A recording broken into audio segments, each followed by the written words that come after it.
ইস্তেখারার নামাজ। জোরে বলেন কিসের নামাজ? আরো জোরে বলেন কিসের নামাজ? ইস্তেখারার নামাজ। ইস্তেখারা মানে আমি আপনাদেরকে সহজে বুঝাই, যেটাকে বলা হয় হাজিরা দেখা। হাজিরা দেখা মানে বুঝুন তো, কোন একটা ফকির দরবেশের কাছে গেলেন, বলে হুজুর আপনি একটু হাজিরা দেখেন, বলে কি বলে না? কথা বলে, জোরে বলেন, বলে কি বলে না? এটা হচ্ছে হাজিরা দেখে মানুষ জিনের মাধ্যমে, কথা বুঝবেন। হাজিরা দেখার মধ্যে অনেক ধরনের ক্যাটাগরি আছে। কেউ জিন্নাতের মাধ্যমে চাই, আর কেউ আল্লাহর তরফ থেকে এলহাম হয়। আপনি এখন যে কোনো একজন আল্লাহর ওলির কাছে যান, যে বাবা যান আমি এমন এক অসুস্থতার মধ্যে আছি, আমি এমন এক পেরেশানির মধ্যে আছি, আমি বুঝতেছি না বিষয়টা কেমন। তখন আল্লাহর আউলিয়া কেরামরা চোখ বন্ধ করলে আপনার আগাগোড়া তারা একেবারে চেক আপ করে ফেলেছে, তারা বলবে যে আপনার এই সমস্যা হয়েছে। এটা হচ্ছে আল্লাহর তরফ থেকে একটা খোদাই দান। আর একটা ইস্তেখারা যেটা আমি বলছি, যেটা কোরআনের মধ্যে, যেটা হাদিসে পাকের মধ্যে আসছে, আমার নবীজি সরওয়ারে কায়নাত বলেছেন, তোমাদের মধ্যে কেউ যদি কোনো একটা বিষয় নিয়ে যদি ভালো একটা যদি রেজাল্ট পেতে চাও, তাহলে তোমরা ওযু কালাম করে 2 রাকাত নফল নামাজ পড়ে আল্লাহর কাছে আরজি দাও। আল্লাহ স্বপ্নের মাধ্যমে দেখিয়ে দিবেন যে আপনার এই কাজটা সফল হবে কিনা। যেমন আমি আরেকটু সহজ করে বলি, আমাদের সমাজের মধ্যে অনেকেই একটা ব্যবসা করতে চান, যে কোনো একটা ব্যবসা করতে চান।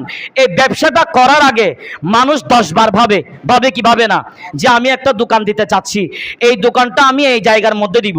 তো এই জায়গার মধ্যে যদি আমি একটা যদি দোকান দেই, এই দোকানের মাধ্যমে, এই দোকান দিলে এই দোকানটা আমি যদি দেই, এই দোকানের মাধ্যমে আমার উন্নতি হবে কিনা, এটাকে এখানে আমার কি উন্নতি হবে নাকি আমার অবনতি হবে, একটা মানুষ টেনশনের মধ্যে থাকে, ঠিক না বেঠিক? তাহলে এটা আপনি যদি মাওলার কাছে যদি কিছু তরতিব আছে, তরতিবটা অনেক লম্বা, কোন এক সময় যদি পার্সোনালভাবে আপনারা যদি আমার সাথে যদি যোগাযোগ করেন, আমি সেটা আপনাদেরকে বলবো। এই বিষয়টা যদি আপনি ওযু কালাম করে তরতিব অনুযায়ী আপনি যদি আল্লাহর কুদরতি আল্লাহর কাছে যদি আপনি যদি পেশ করে আপনি যদি রাতের মধ্যে যদি ঘুমান, যে রাতেই আপনি ঘুমাবেন, ওই রাতে আল্লাহ আপনাকে স্বপ্নের মাধ্যমে বলে দিবে এই ব্যবসাটা করো অথবা করিও না। সুবহানাল্লাহ। তো এইটার রেজাল্ট হচ্ছে বান্দা নিজেরাই করতে পারে। এটার জন্য কোনো জিন লাগে না, এটার জন্য কোনো মক্কেল লাগে না, এটা আপনি নিজেরাই করতে পারবেন।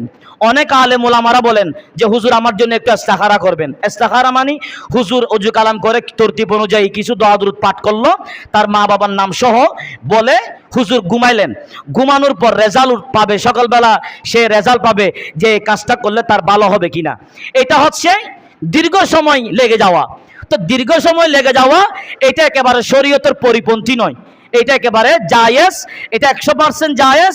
এই আমলটা শুধু আলেমরা করবে তা না, এটা মুসল্লিরাও করতে পারবে। আপনি যদি নিয়ম জানেন, ওই নিয়ম করে আপনি যদি ঘুমিয়ে পড়েন 2 রাকাত নফল নামাজ পড়ে, আপনি নিজে বলতে পারবেন, আল্লাহ আপনাকে স্বপ্নের মাধ্যমে বলে দিবে এই নামাজের মাধ্যমে যে এই কাজটা করলে ভালো হবে কিনা।